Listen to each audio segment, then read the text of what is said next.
I'm Ande CEO and editor-in-chief of myWorth, and today we have Pache Felton, who is the founder of Harlem Girls, Inc. And today she's going to be talking with us about the 2 books that she's written and about the work that she's doing in Harlem with young girls, teaching them about leadership and empowerment. And today's Self-Rising series will be Self-Rising Sisterhood, and we're going to be talking about the bonds and breaks of sisterhood. Join us.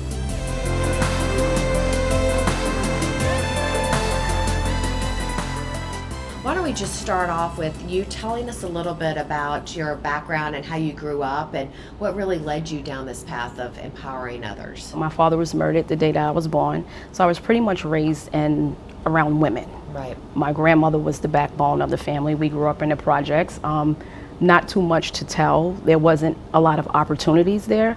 It was like the worst schools, the worst areas, and within that you develop a culture. And within that culture, everybody speaks the same language. So growing up within there, I navigated through life with challenges. I went to one of the worst high schools. I remember one of my high school teachers telling me, my class was so bad. He told us, your class, he said, this class, none of y'all are gonna grow up to be the S word. Wow. And this was junior high school. And from junior high school, I transitioned to Park West, another bad high school, where we had to fight to actually get to the school because Princeton was before us, and they had a gang called the Decepticons and the Deceptinettes.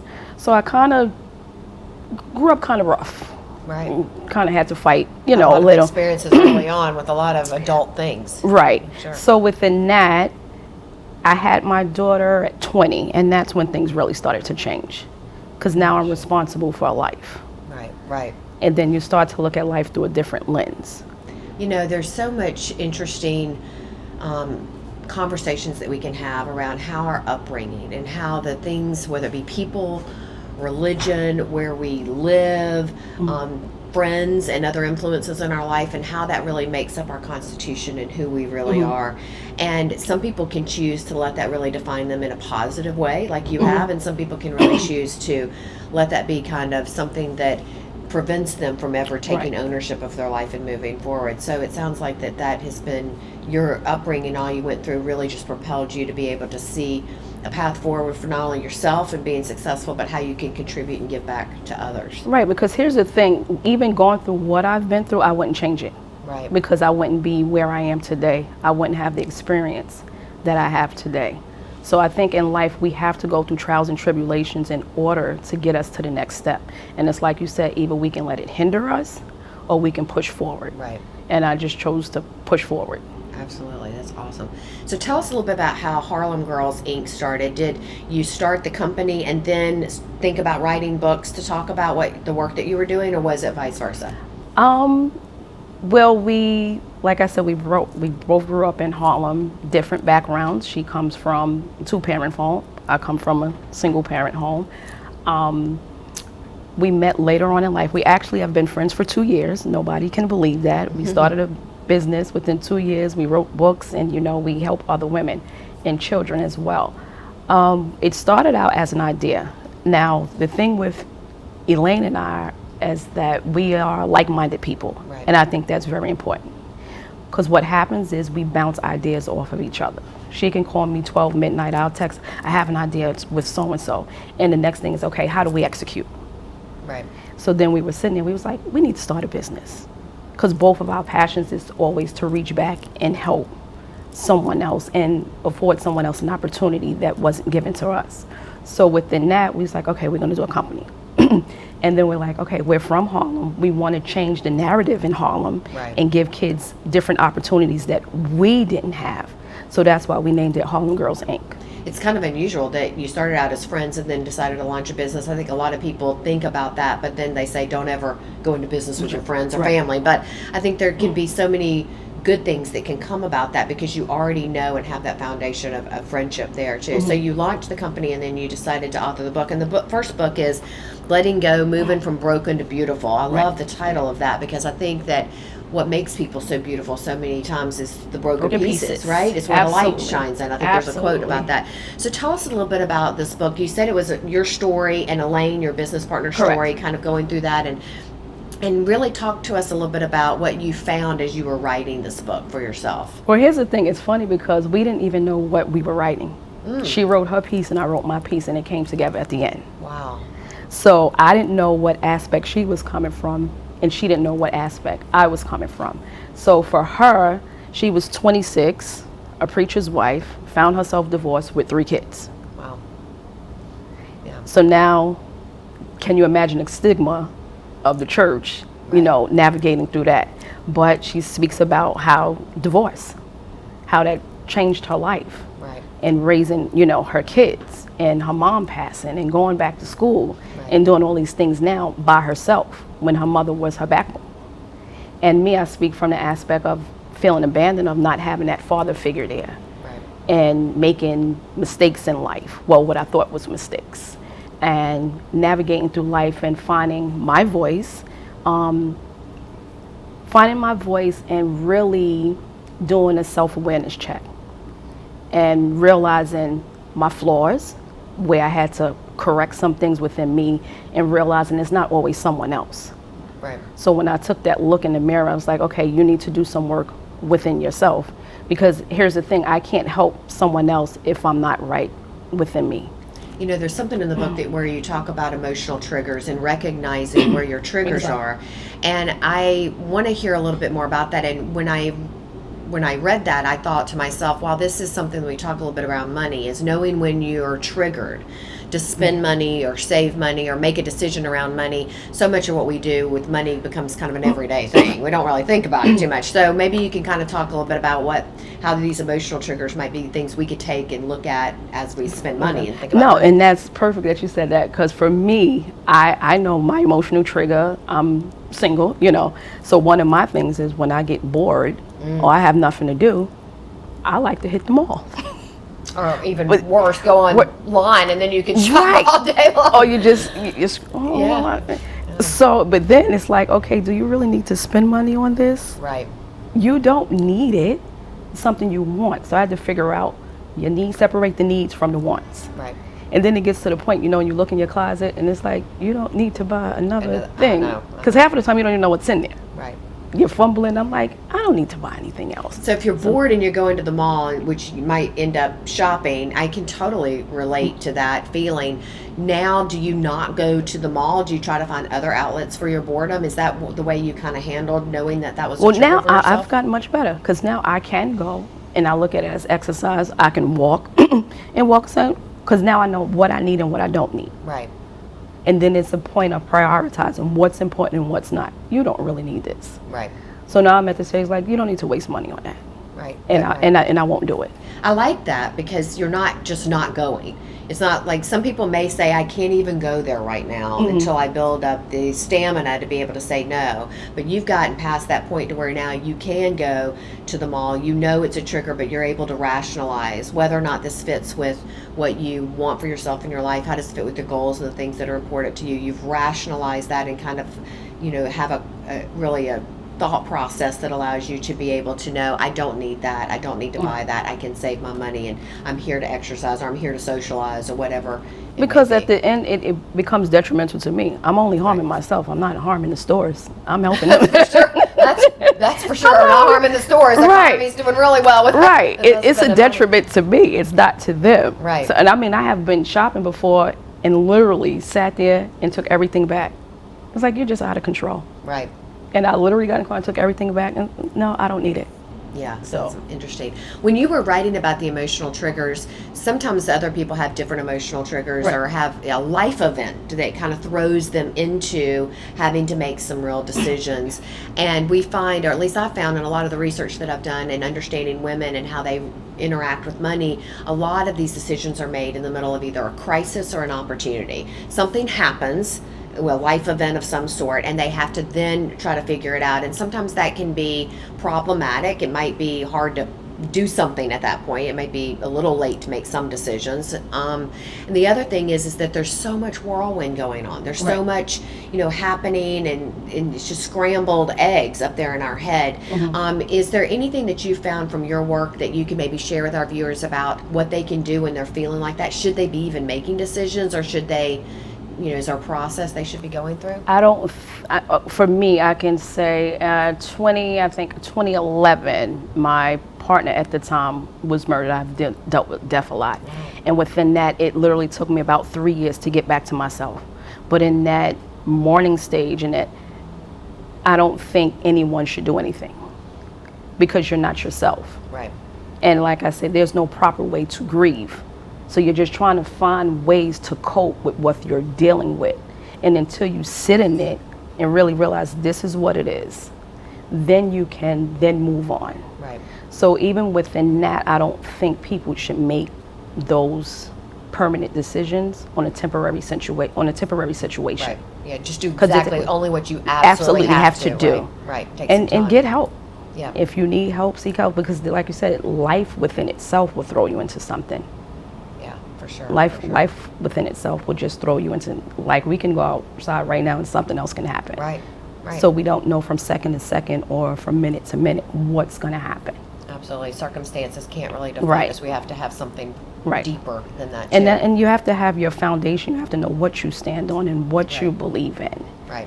And those core values are so important. I mean, we've been, talking about really defining that, and even when you're thinking about what to do financially or what to do with your career or what to do with your life, knowing what your core values are and what you really hold to be true is so vital to making those decisions and to creating alignment between your values, your goals, and your actions. I think is extremely important. Because even with your your values and your morals, those things will always pull you back in. Right. Even when you detour or get off track a little bit, they'll always pull you back in. That's great. To where you can refocus and say, okay, let me sit down, evaluate what I'm doing, why I'm doing this, and then you readjust and make a new blueprint if you have to.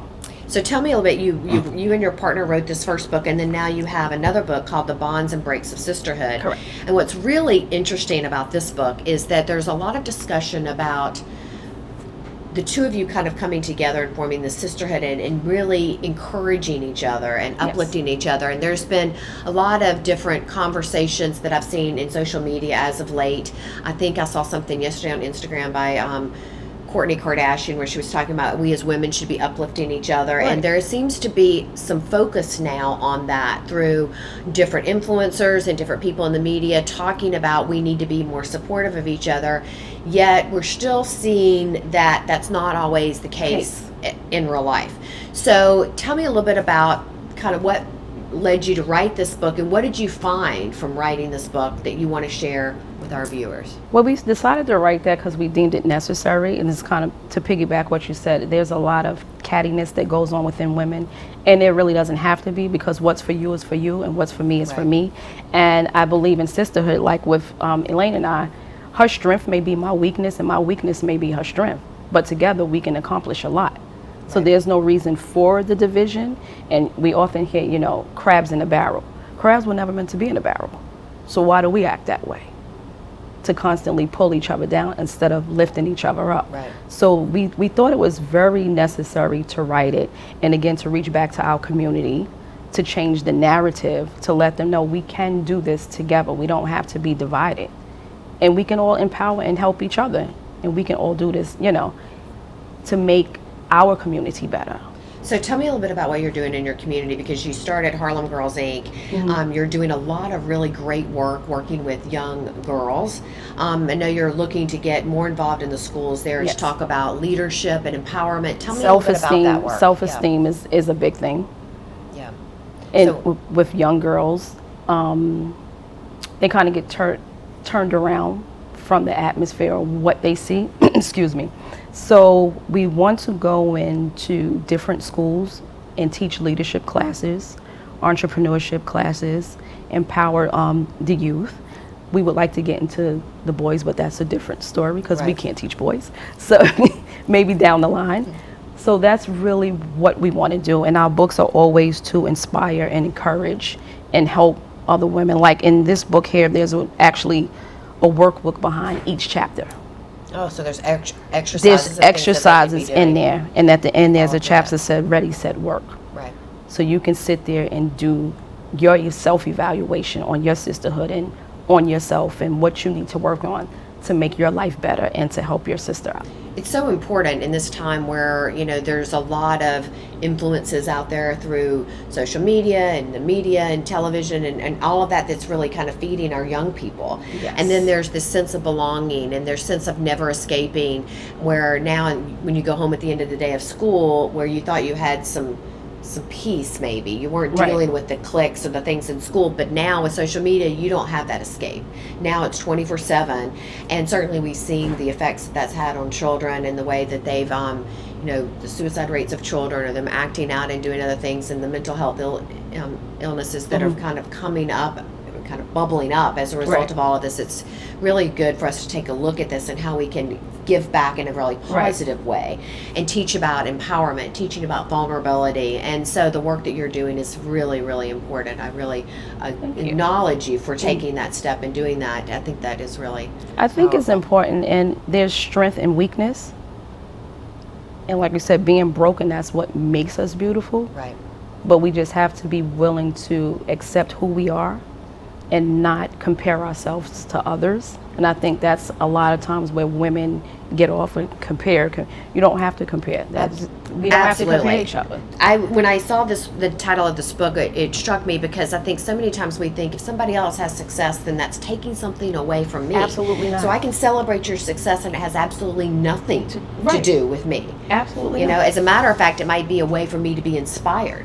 Right. But it doesn't take something away from me. That crabs in a barrel analogy is so interesting to kind of think about, and us coming together and really uplifting each other, but doing it in a very authentic way, not doing it for the sake of let's go girl, but let's really do it authentically, where we really truly believe that we want to see our sister rise up and do that. And I think another part of it, what I've encountered, was when you come across insecure women, that's where the level of, I want to say, pettiness begins. It's because they're not secure with who they are. Right. Then they project what they're feeling onto you. But if you're strong enough, you know not to internalize that. And then for a sister that understands who she is, you have to, that's where she's at right now. You can't even take it personal. Right. Because she doesn't even know who she is. So how do you teach young girls how to do that when they're kind of going through so many different changes in their lives at those school age years? How do you what are a couple of techniques maybe that you could share with our viewers around how you teach young girls how to start to be able to recognize this isn't personal? One thing that I do, which I enjoy doing, I'm very transparent. I don't have a problem sharing my story. I think that's the best way for someone to learn. Because I'm not just talking to you, I'm teaching you from my experience. Right. So I'm not telling you something I don't know or something that's foreign. Yeah. So I'm very transparent when I speak and I talk. And I'll say, well, I did this, I did drop out of school. But look at me now. I dropped out of school, but now I'm on my second master's. It's never about where you start at. It's always about the finish line. Mm-hmm. And in this journey in life, there's gonna be peaks and valleys that we can't avoid it. Yeah. It's just how do we navigate through it. So I always use myself as a template and let them learn from there, and I'm open for questions and I don't shy away from it. I think that you sharing where we have to not be afraid to share our failures or share where we're making mistakes and being transparent. I would say that your transparency is what really is inspiring about that, is how authentic it is. It's not, not just being like, here's what I did, but you've had some bumps along the way. It's your story. And it's through the story that you really provide some insight and some value and some understanding and some grace to those people who might be going through, maybe it's not your story that they're going through, but something similar where they feel like there is no in or there is no out, and doing that. And so I think it's really inspiring. When you're doing some of the work in some of these communities, and the conversation comes up around, financial abundancy and money, is that a foreign concept? Is that something that women are focusing on in the schools, or something the girls are looking to get Well, that's in? something that we're actually working on now, because I want to teach entrepreneurship classes, because a lot of times we're taught in school, go to school and that's it. Go to school, get a good job. Right. We're not taught what's your passion. Right. We're not taught what you want to do in life. And I think that's important, that we teach kids at a young age so they can kind of filter out, okay, if I try this and I don't like this, okay, well maybe I can try this. if this doesn't work, but this third thing, maybe I like playing the drums. And playing the drums speaks to my spirit. Playing the drums is what makes me happy, because here's the thing, when you do what you love, it's not working. Right. So if we kind of change, just go to school and get a good job, we're just teaching a mentality. Just work, just work, just work. How about teaching, let's do what we love to do? I love that. I love the fact that we're bringing some of these conversations to light among our young people, and a lot of different people are doing it. It seems like there's a lot of different conversations, and the more conversations we have about following your passion, finding your purpose, owning your story. You know, Brene Brown talks about, really owning your story and recognizing that. And I think the more we talk about that, the more we can really demonstrate that we're all human and that failure is a part of life. In That's business, they're saying fail forward, fail often, fail forward. And so why can't we take the same thing that people are doing in business and apply it to our personal life? And as even well. Financially, that needs to be taught at a young age. Right. I wasn't taught that in school. Right. I think I had my first checkbook like at 27. Well, and had to figure that out by myself. I know that there is a real need for financial literacy in our country. It's not a normal part of curriculum that's taught in schools. And even teaching young kids at elementary school age, it's not about putting money in a piggy bank. While that may be a good thing to teach them, what I'm finding is that through the research that I've been reading, it's about teaching children behavior around money. And they model what they see. They model their parents, they model their friends, they model what they see on social media and society. And so how do we teach them around discipline, waiting, saving, earning, value, and worth? That sometimes is more important than even money in a piggy bank. In your work that you're doing with the girls, you're teaching them about entrepreneurship.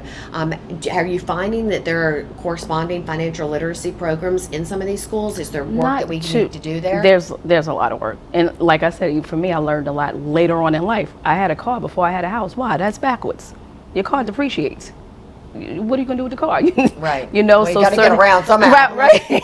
So the thing is that's really important. That's something that needs to be discussed and taught within school, like you said, at the elementary level. Right. Let's not wait until they get in 9th, 10th grade, because at that point it's too late. Yeah, for sure. At that point it's just too late. And it's hard. I think young people don't necessarily want to talk about it. I have a daughter that's going to college at the end of this week, and when I talk to her about money, she's, but it is important. And some of the things that I've been trying to teach her all along, I'm starting to see her do them, even though she would never probably want to admit that she's actually listening to mom's advice. But, it's really healthy to be teaching, especially girls, because we teach boys a lot about money and about what they're supposed to do. We don't do that for girls. And so I think it's really exciting to have those conversations in conjunction with empowerment, leadership conversations, and hey, you can fail and it doesn't have to define you. Absolutely not. You can move forward and move Absolutely past that. not. So that's great. Failure's a stepping stone. Yeah. Thank you so much for sharing your story. Well, thanks with for us having today. me. I appreciate it.